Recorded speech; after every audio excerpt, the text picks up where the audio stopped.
আসসালামু আলাইকুম। চতুর্থ পর্বের ইলেকট্রিক্যাল টেকনোলজির প্রিয় ছাত্রছাত্রীরা, আশা করছি পরিবার পরিজন সকলকে নিয়ে তোমরা সুস্থ আছো। আজকে আমি তোমাদের চতুর্থ পর্বের electrical installation planning and estimating subject থেকে নতুন একটা অধ্যায় শুরু করব। অধ্যায়টা হচ্ছে অষ্টম অধ্যায়। অধ্যায়টা কোন বিষয়ে? বিদ্যুৎ বিধি, আইন এবং বৈদ্যুতিক কোড। এর আগে আমরা যে অধ্যায়টা করেছিলাম সেটা হচ্ছে তারের সাইজ। তো তারের সাইজ সম্পর্কে তোমাদের আমি মোটামুটি ধারণা দিতে চেষ্টা করেছিলাম, দুটো অঙ্কও করিয়েছি। তো আশা করছি তোমরা ভিডিওটা দেখার পরে বাকি যে দুটো অঙ্ক আছে করবা। যদি কোনো সমস্যা হয় অবশ্যই আমার সাথে যোগাযোগ করবা, ইনবক্স করতে পারো। তবে বেশি ভালো হয় যদি ফোনে কন্ট্যাক্ট করো, তাহলে সেটা বন্ধুদের সাথে সলভ করে দেওয়ার চেষ্টা করা যায়। তো তার সাইজ অধ্যায়টা আবার কেন রিমাইন্ড করলাম, কারণ এই যে সাবজেক্টটা electrical installation planning and estimating, এই সাবজেক্টটাই কিন্তু উদ্ভাসন, ঠিক আছে। তারপরে কি আছে, আমরা লাইটিং স্কিম করেছিলাম, লাইটিং স্কিমের আগে করেছিলাম উদ্ভাসন বা দীপন তীব্রতা আর তারের সাইজ। এই তিনটা চ্যাপ্টারে মূলত ম্যাথ আছে, আর কোনো ম্যাথ এইভাবে নাই, ইম্পর্টেন্টভাবে আর কোনো ম্যাথ নাই। তো এই তিনটা চ্যাপ্টারই খুবই গুরুত্বপূর্ণ, কারণ তুমি যেহেতু একজন ইলেকট্রিক্যাল ইঞ্জিনিয়ার হতে যাচ্ছ, অলরেডি কিন্তু 2টা বছর পার করে ফেলছো, কিছুদিনের ভিতরেই তোমরা দেখতে দেখতে বের হয়ে যাবে। তো তোমরা যদি একটা বিল্ডিংয়ের লেআউট করো, কিংবা লেআউট দেখে তোমরা তারের সাইজ, কতটুকু তার লাগবে, কোন সাইজের সার্কিট ব্রেকার লাগবে, কত ওয়াটের বাল্ব লাগবে, এগুলো কিন্তু এই উদ্ভাসন, এই লাইটিং স্কিম, এই তারের সাইজ, এই চ্যাপ্টারগুলো খুবই ইম্পর্টেন্ট হিসেবে সামনে দেখা দিবে। এই অধ্যায়গুলো অবহেলার কোনো সুযোগ নেই, এই অধ্যায়গুলো খুব সুন্দর করে করবো। আজকের আর কথা না বাড়িয়ে আমরা আজকের পাঠ্য বিষয়ে চলে যাই। আজকের পাঠ্য বিষয়টা হচ্ছে বিদ্যুৎ বিধি বা আইন। এখন বিদ্যুৎ বিধি বা আইন বলতে কি বোঝায়? আমরা যে একটা বিদ্যুৎ ব্যবহার করব, একটা বাড়িতে বিদ্যুৎ লাইন সঞ্চালন করব, তো তার কিছু নিয়ম নীতি আমাদের অবশ্যই মেনে চলতে হবে। দেখো, বৈদ্যুতিক ওয়্যারিং, বিদ্যুৎ বিধি বলতে আমাদের প্রথমে যে সঞ্চালন বা সুবিন্যস্ত বিন্যাস, ওয়্যারিং বলতে কি তারের সুবিন্যস্ত বিন্যাস। তো এই বৈদ্যুতিক ওয়্যারিংয়ে অনুসরণীয় বাংলাদেশের কিছু বিধি বা আইন। দেখো, 1 নম্বর হচ্ছে গ্রাহকের বৈদ্যুতিক লাইন ও অন্যান্য সরঞ্জামাদির নিরাপত্তামূলক সতর্কতা। এখন এই 1 নম্বর হলে কি আছে? গ্রাহকের বৈদ্যুতিক লাইন ও অন্যান্য সরঞ্জামাদির নিরাপত্তামূলক সতর্কতা। সরবরাহকারীকে কী করতে হবে? এই নিশ্চয়তা দিতে হবে, যে সরবরাহ দিবে তাকে এই নিশ্চয়তা দিতে হবে যে তার মালিকানায় বা আয়ত্তাধীনে গ্রাহকের বাড়িতে স্থাপিত সব বৈদ্যুতিক লাইন, সরঞ্জামাদি, যন্ত্রপাতি বৈদ্যুতিকভাবে নিরাপদ অবস্থায় আছে এবং সেগুলো বিদ্যুৎ সরবরাহের জন্য উপযুক্ত। তাহলে সরবরাহকারীকে, আমরা যদি গ্রামাঞ্চলে বসবাস করি তাহলে আমাদের সরবরাহকারী হচ্ছে REB বা পল্লী বিদ্যুৎ সমিতিগুলো যেগুলো আছে।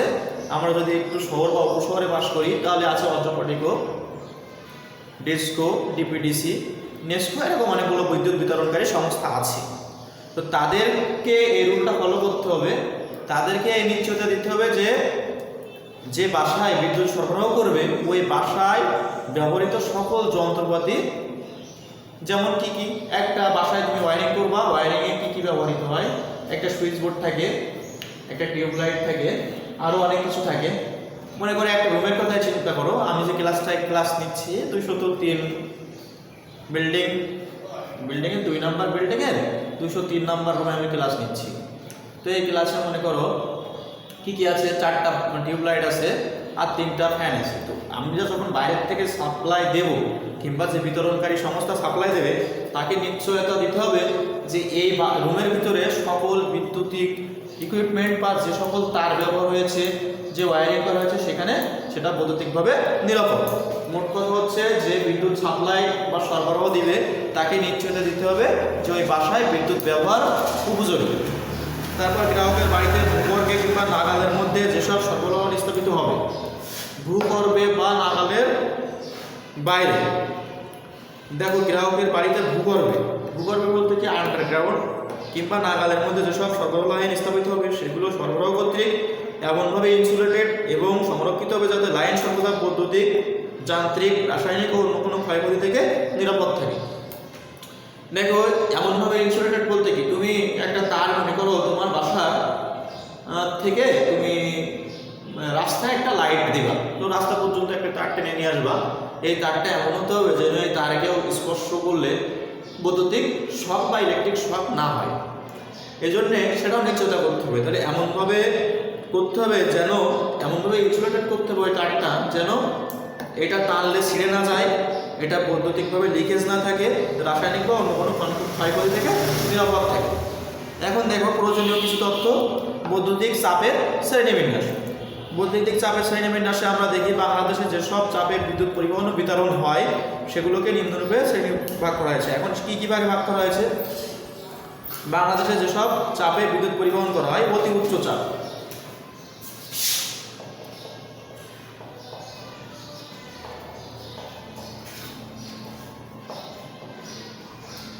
অতি উচ্চ চাপ। অতি উচ্চ চাপ কি আছে দেখো, অতি উচ্চ চাপ বলতে 1,32,000 ভোল্ট মানে সরবরাহ ভোল্টেজ বা 132 কিলোভোল্ট বা তদন্ত ভোল্টেজকে বোঝায়। অতি উচ্চ চাপ বলতে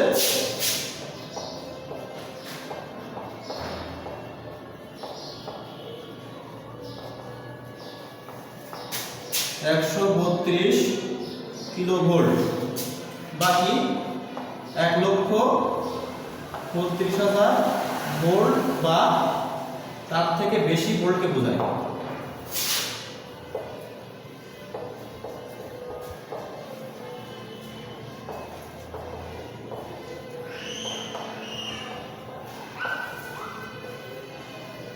অতি উচ্চ চাপ বলতে হবে কি বোঝায়? 132 কিলোভোল্ট বা 1,32,000 ভোল্টের বেশি ভোল্টেজকে বোঝায়।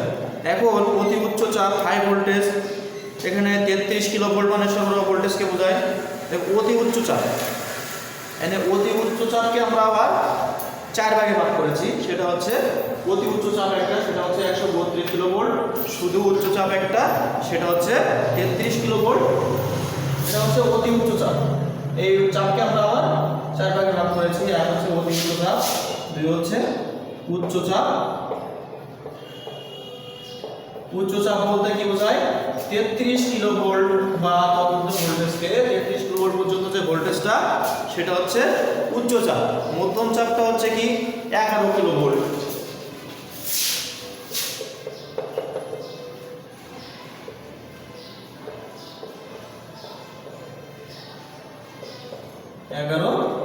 কিলোভোল্ট। আর নিম্নচাপটা কত? নিম্নচাপ হচ্ছে মধ্যম চাপ, নিম্নচাপ হচ্ছে 230 বা 400 ভোল্ট।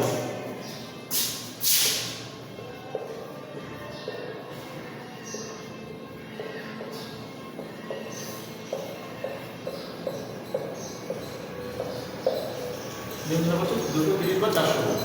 এবং প্রয়োজনীয় কিছু তথ্যের ভিতরে আছে প্রত্যেক চাপের শ্রেণীবিন্যাস। সেই চাপকে আমরা যখন শ্রেণীবিন্যাস করবো তখন একটা চাপ হচ্ছে অতি উচ্চ চাপ। এই অতি উচ্চ চাপ বলতে কি বোঝায়? দেখো অতি উচ্চ চাপকে আবার আমরা 4 ভাগে ভাগ করতে পারি: অতি উচ্চ চাপ, মধ্যম চাপ আর নিম্নচাপ। অতি উচ্চ চাপ বলতে কি বোঝায়? 132 কিলোভোল্ট বা 1,32,000 ভোল্ট বা তার থেকে বেশি যে ভোল্টেজটা থাকে সেটা হচ্ছে অতি উচ্চ চাপ। আর উচ্চ চাপটা কি? 33 কিলোভোল্ট বা 33,000 ভোল্ট। এই 33,000 ভোল্টটাকে কি বলে? উচ্চ চাপ। এরপরে কি আছে? মধ্যম চাপ। মধ্যম চাপটা কত? 11 কিলোভোল্ট বা 11,000 ভোল্টেজের যে ভোল্টেজটা থাকে সেটা হচ্ছে মধ্যম চাপ। আর নিম্নচাপ হচ্ছে আমরা বাসাবাড়িতে যে ভোল্টেজটা ব্যবহার করি 230 বা 400 ভোল্ট, সেটা হচ্ছে নিম্নচাপ। এখন গ্রাহকের বোর্ড ও সরবরাহ ভোল্টেজ। দেখো নিম্নচাপ বা এলটি সরবরাহ লাইন হচ্ছে, নিম্নচাপ বা এলটি সরবরাহ লাইন যেটা গ্রাহকের সরবরাহ দেওয়া হয় সেটা হচ্ছে 230 বা 400 ভোল্ট। এখন 7.5 কিলোওয়াট পর্যন্ত অনুমোদিত লোডের ক্ষেত্রে সরবরাহ ভোল্টেজ হবে 1 ফেজ আর 230 ভোল্ট। আর ফ্রিকোয়েন্সি হবে কত? 50 সেকেন্ড, 50 সাইকেল পার সেকেন্ড। এখন তাহলে আমরা কি বলতে পারি? দেখো 7.5 কিলোওয়াট, 7.5 কিলোওয়াট পর্যন্ত অনুমোদিত লোডের ক্ষেত্রে সরবরাহ ভোল্টেজ কত হবে? সরবরাহ ভোল্টেজ হবে সিঙ্গেল ফেজ। এইগুলো তোমরা কিন্তু অবশ্যই মুখস্থ করবা। যে অনুমোদিত ক্ষেত্রে বাসাবাড়িতে যে আমরা সরবরাহ দিয়ে থাকি সেই সরবরাহটা কত হবে। নিম্নচাপ বা এলটি লাইনের ক্ষেত্রে সেটা হবে 7.5 কিলোওয়াট পর্যন্ত, অনুমোদিত ক্ষেত্রে সরবরাহ ভোল্টেজ হবে এক ফেজ, এবং এটা অবশ্যই সিঙ্গেল ফেজ হতে হবে, ভোল্টেজ হবে 230 ভোল্ট, এবং এখানে ফ্রিকোয়েন্সি হবে কত 50 হার্টজ। এখন 7.5 যে কিলোওয়াটটা সেটার উপরে যদি হয় সেখান থেকে 50 কিলোওয়াট পর্যন্ত, 7.5 কিলোওয়াট থেকে 50 কিলোওয়াট পর্যন্ত অনুমোদিত লোডের ক্ষেত্রে সরবরাহ হবে 3 ফেজ। তাহলে কিলোওয়াটটা যদি 7.5 এর উপরে যায়, 7.5 এর উপরে যায়, এবং সেটা কোন পর্যন্ত থাকবে, ম্যাক্সিমাম থাকবে 50 পর্যন্ত বা 50 এর নিচ পর্যন্ত। 7.5 এর উপরে কিন্তু 50 এর নিচে, এই সীমার মধ্যে যে লোডটা থাকবে সেটা হচ্ছে অনুমোদিত লোডের ক্ষেত্রে, সেখানে ফেজ ব্যবহৃত হবে 3 ফেজ, এবং ভোল্টেজ হবে 400 ভোল্ট, ফ্রিকোয়েন্সি হবে কত 50 সাইকেল পার সেকেন্ড। এখন মধ্যম চাপ সরবরাহ লাইনে 11 কিলোভোল্ট তখন 50 কিলোওয়াটের ঊর্ধ্ব হতে 5 মেগাওয়াট পর্যন্ত অনুমতি লোড, তখন কি হবে 50 কিলোওয়াটের ঊর্ধ্ব হবে এবং কি হবে 5 মেগাওয়াট, এবং সর্বোচ্চ হবে কত 5 মেগাওয়াট। তাহলে এই যে লোডটা এটা হচ্ছে 11 কিলোভোল্টের লোড, ঠিক আছে। এই 11 কিলোভোল্টের লোডটার জন্য কি ব্যবহার করা হয়, এখানে ভোল্টেজ হবে 6350, এখানে ফেজ হবে হচ্ছে ভোল্টেজ হবে কত 11000 ভোল্ট, এবং ফেজ হবে 6000, ফেজ হবে 3 ফেজ, আর ভোল্টেজটা হবে কত 11000 ভোল্ট। এখন উচ্চচাপ পরিবহন লাইন আমাদের কত ছিল 33 কিলোভোল্ট। 33 কিলোভোল্টের ক্ষেত্রে দেখো সাধারণভাবে তখন সেটা কি হবে 5 মেগাওয়াটের ঊর্ধ্বে হবে এবং 15 মেগাওয়াট পর্যন্ত হবে। 5 মেগাওয়াটের ঊর্ধ্বে কিন্তু 15 মেগাওয়াটের থেকে কম। সেক্ষেত্রে দেখো কি হবে, সরবরাহ ভোল্টেজ হবে 33000 ভোল্ট, আর এগুলো সাধারণত 3 ফেজই হয়ে থাকে। এখন অতি উচ্চ চাপ সরবরাহ বলতে কোনটা, অতি উচ্চ চাপ বলতে 132 কিলোভোল্ট বা 1,32,000 ভোল্ট বা তার বেশি। এখানে 15 মেগাওয়াট থেকে তার ঊর্ধ্বে যে কোনো লোডের জন্য এখানে ভোল্টেজ হবে 1,32,000।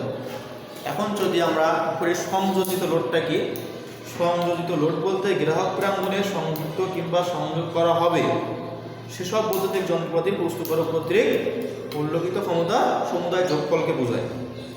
সংযোজিত লোডকে কিলোওয়াটে প্রকাশ করতে হবে। যদি ক্ষমতা কেভিএতে থাকে, যদি কোনো সার্কিটের পাওয়ার বা ক্ষমতা কেভিএতে থাকে, তাহলে সেটাকে পাওয়ার ফ্যাক্টর 0.8 দ্বারা গুণ করে নিতে হয়, 0.8 দ্বারা গুণ করে কিলোওয়াটে রূপান্তর করতে হয়। তার মানে কি, যদি কোনো কিছু এরকম কেভিএতে থাকে, এটাকে কিলোওয়াটে নিতে গেলে আমরা কি জানি, কিলোওয়াট সমান কেভিএ ইনটু cos θ বা পাওয়ার ফ্যাক্টর। কেভিএ এর সাথে যদি পাওয়ার ফ্যাক্টর গুণ করো তাহলে কিলোওয়াট পাওয়া যায়, ঠিক আছে।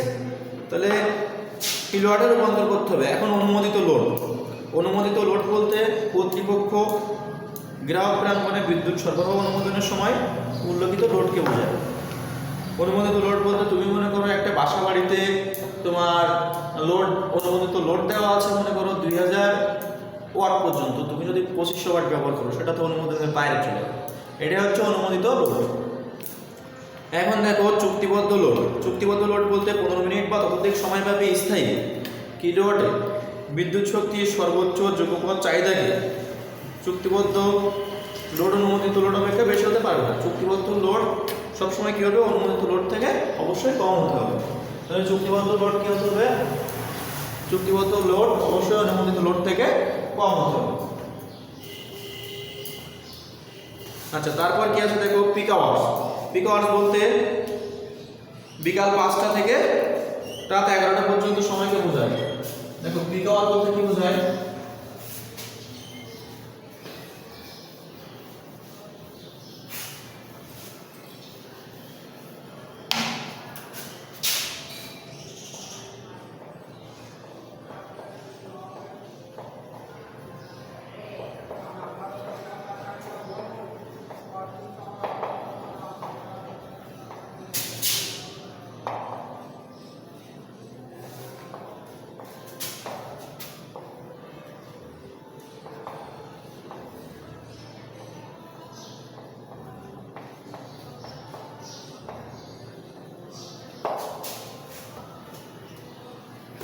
বিকাল বলতে বিকাল 5টা থেকে রাত 11টা পর্যন্ত সময়কে বোঝায়। আমাদের দেশে আমরা বিদ্যুৎ সর্বোচ্চ ব্যবহার করি কোন সময়টা?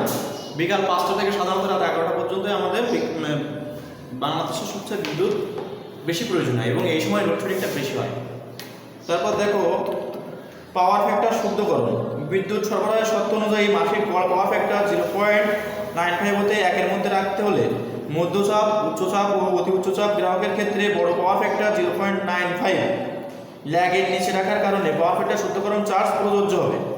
পাওয়ার ফ্যাক্টর শুদ্ধকরণ গুণিতক 0.95 গ্রাহক প্রান্তে পরিবাহের পার গড় ইউনিট পাওয়ার ফ্যাক্টর। কারণ উপরোক্ত গুণিতকটি রেকর্ডকৃত কিলোওয়াট ঘন্টার গুণিতক হিসেবে ব্যবহার করে বিলের ইউনিট নির্ধারণ করা হয়। যদি সরবরাহ পয়েন্টে পাওয়ার ফ্যাক্টর 0.95 এর উপর হয় তাহলে রেকর্ডকৃত এনার্জি গ্রাহকের বিল হয়। এখন দেখো তোমরা হচ্ছে প্রয়োজনীয় যে কিছু তথ্য বা ইলেকট্রিক কোড এটা একটু বই থেকে দেখবা। এখন দেখো আমাদের প্রথম প্রশ্ন মানে আমাদের পরীক্ষায় যে প্রশ্নগুলো আসবে আমাদের যেহেতু সংক্ষিপ্ত সময়ে সিলেবাসটা কমপ্লিট করতে হবে, কারণ পরীক্ষা এখন যে কোনো সময় হতে পারে। পরীক্ষার রুটিন নিয়ে আমরা খুব একটা কনফিউশনের ভিতরে আছি, যে কোনো মুহূর্তে রুটিন চলে আসতে পারে, যে কোনো সিদ্ধান্ত চলে আসতে পারে। এই জন্য আমাদের প্রিপারেশন সবসময় মানে 100% রাখার চেষ্টা করতে হবে। এখন দেখো বিদ্যুৎ বিধি বলতে কি বোঝায়? প্রধানত নিরাপত্তার দিকে লক্ষ্য রাখতে হবে। প্রধানত কি করতে হবে? নিরাপত্তার দিকে লক্ষ্য রেখে বিদ্যুৎ উৎপাদন, সরবরাহ, বন্টন এবং ব্যবহারের জন্য কতগুলো বিধিনিষেধ তৈরি করা হয়। আমাদের প্রথম শর্ত হচ্ছে নিরাপত্তার দিকে লক্ষ্য রাখতে হবে। লক্ষ্য রেখে কি করতে হবে? বিদ্যুৎ উৎপাদন, সরবরাহ, বন্টন এবং ব্যবহারের জন্য কতগুলো বিধিনিষেধ তৈরি করা হয়েছে। এই সকল বিধিনিষেধকে বাংলাদেশ বিদ্যুৎ বিধি বা সংক্ষেপে BI রুলস বলে, বাংলাদেশ ইলেকট্রিসিটি রুলস।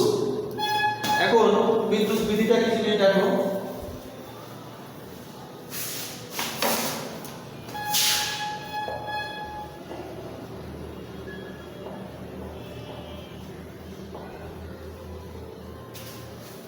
বিদ্যুৎ বিধি প্রধানত নিরাপত্তার দিকে লক্ষ্য রেখে প্রধানত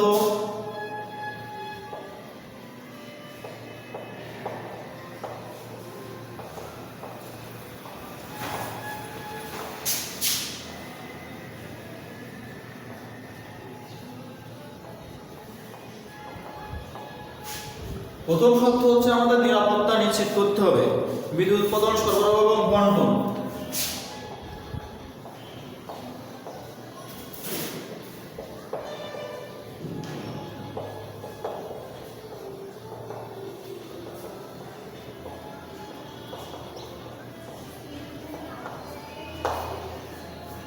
প্রধানত নিরাপত্তার দিকে লক্ষ্য রেখে বিদ্যুৎ উৎপাদন, সরবরাহ এবং বন্টন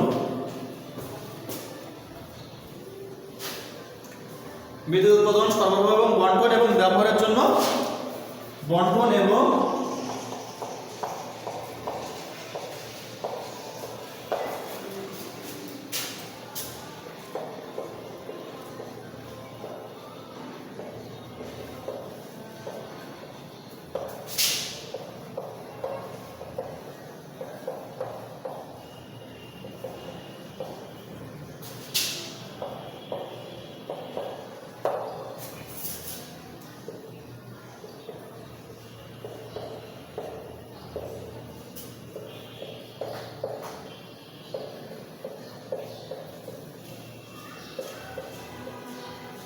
এখন দেখো বিদ্যুৎ বিধিটা তাহলে কি জিনিস।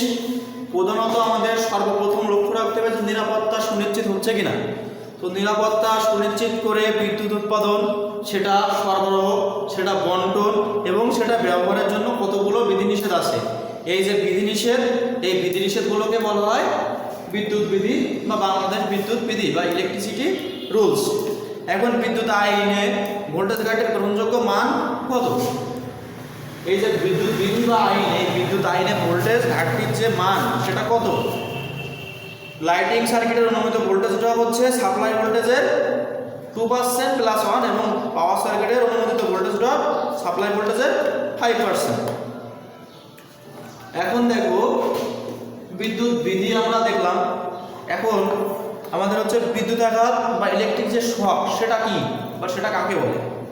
যদি কোনো ব্যক্তি সরবরাহ লাইনের ফেজ তারকে স্পর্শ করে এবং তার শরীর দ্বারা বৈদ্যুতিক সার্কিট সম্পূর্ণ হয়, কোনো একজন ব্যক্তি, সেটা হচ্ছে সরবরাহ লাইনের কোনো একজন ব্যক্তি যদি সরবরাহ লাইনের ফেজ তারকে স্পর্শ করবে এবং তার শরীরের ভিতর দিয়ে কী হবে, বিদ্যুৎ যদি সার্কিট সম্পন্ন হয় বা বিদ্যুৎ প্রবাহিত হয় বা বৈদ্যুতিক সার্কিট সম্পন্ন হয়, তবে তার শরীরের ভিতর দিয়ে কারেন্ট প্রবাহিত হয়। এই কারেন্ট প্রবাহের সময় শরীরের ভিতর তাপ উৎপন্ন হয়, যার কারণে হৃৎপিণ্ড এবং ফুসফুস নিষ্ক্রিয় হয়ে মানুষ মৃত্যুবরণ করে। এই শরীরের ভিতরে যে তাপটা তৈরি হবে, সেই তাপটা কী করে, আমাদের হৃৎপিণ্ড এবং ফুসফুসকে কর্মক্ষম রাখে না, নিষ্ক্রিয় করে দেয়, এবং তার কারণে মানুষের মৃত্যুবরণ হয়। এভাবে মানবদেহের ভিতর দিয়ে বৈদ্যুতিক কারেন্ট প্রবাহকে বিদ্যুতাঘাত বলে। এখন তাহলে আমাদের এই বিদ্যুৎ আঘাত এড়ানোর জন্য কিংবা বৈদ্যুতিক যে কোনো দুর্ঘটনা এড়ানোর জন্য আমাদের কি জানা প্রয়োজন? বৈদ্যুতিক বিধি বা আইন জানার প্রয়োজন। বৈদ্যুতিক বিধি বা আইন জানার প্রয়োজনীয়তা তাহলে আমাদের অবশ্যই দরকার। এখন দেখো, বৈদ্যুতিক বিধি বা আইন জানার প্রয়োজনীয়তা আমরা দেখি। বৈদ্যুতিক বিধি বা আইন জানলে আমরা কী কী করতে পারবো? যদি আমরা আইন জানি তাহলে আমরা ওয়্যারিংটা সঠিকভাবে করতে পারবো, বৈদ্যুতিক যন্ত্রপাতি এবং মেশিন সঠিকভাবে স্থাপন করতে পারবো, বৈদ্যুতিক মেশিন বা যন্ত্রপাতি নিরাপদ বা সঠিকভাবে পরিচালনা করতে পারবো। বিদ্যুৎ যে বৈদ্যুতিক শক থেকে বিদ্যুৎ ব্যবহারকারীদেরকে আমরা কী করতে পারবো? রক্ষা করতে পারবো, সচেতন করতে পারবো। বৈদ্যুতিক শর্ট সার্কিট জনিত দুর্ঘটনা এড়ানো সম্ভব হবে। তারপর যদি আমরা বিধি মেনে চলি তাহলে বৈদ্যুতিক শর্ট সার্কিট হয়ে আগুন লাগার সম্ভাবনা কমে যাবে, বৈদ্যুতিক যন্ত্রপাতিকে ক্ষতির হাত থেকে রক্ষা করা সম্ভব হবে। এখন বৈদ্যুতিক ঝুঁকি এড়িয়ে চলতে কী কী নিরাপত্তামূলক ব্যবস্থা গ্রহণ করা যায়? এই যে বৈদ্যুতিক ঝুঁকিগুলো, এগুলো এড়ানোর জন্য কী কী নিরাপত্তামূলক ব্যবস্থা গ্রহণ করা যায়? দেখো, বৈদ্যুতিক ঝুঁকি এড়িয়ে চলতে নিম্নলিখিত নিরাপত্তা, মানে নিম্নলিখিত নিরাপত্তা বলতে আমরা যে পরবর্তীতে যে নিরাপত্তামূলক ব্যবস্থাগুলো দেখবো সেটা হচ্ছে কি, বৈদ্যুতিক ঝুঁকি এড়িয়ে চলার জন্য বিদ্যুতের যে বিধিবিধান, বৈদ্যুতিক ঝুঁকি সর্বোপরি। বিদ্যুতের ঝুঁকি যদি আমরা কমাইতে চাই বা ঝুঁকি থেকে এড়াতে চাই, ঝুঁকিটাকে এড়াতে গেলে আমাদের সর্বোপরি বিদ্যুৎ বিধিটা সঠিকভাবে মেনে চলতে হবে। লোডের জন্য উপযুক্ত ভোল্টেজ সরবরাহ করতে হবে। একটা লোড, সেখানে যদি ভোল্টেজ আমাদের 220 লাগবে, সেখানে যদি আমরা 5 ভোল্টেজ দিই তাহলে কি সেই লোডটা সঠিকভাবে চলবে? কিংবা যদি আমরা 500 ভোল্টেজ দিই তাও চলবে না। তো উপযুক্ত ভোল্টেজ সরবরাহ দিতে হবে।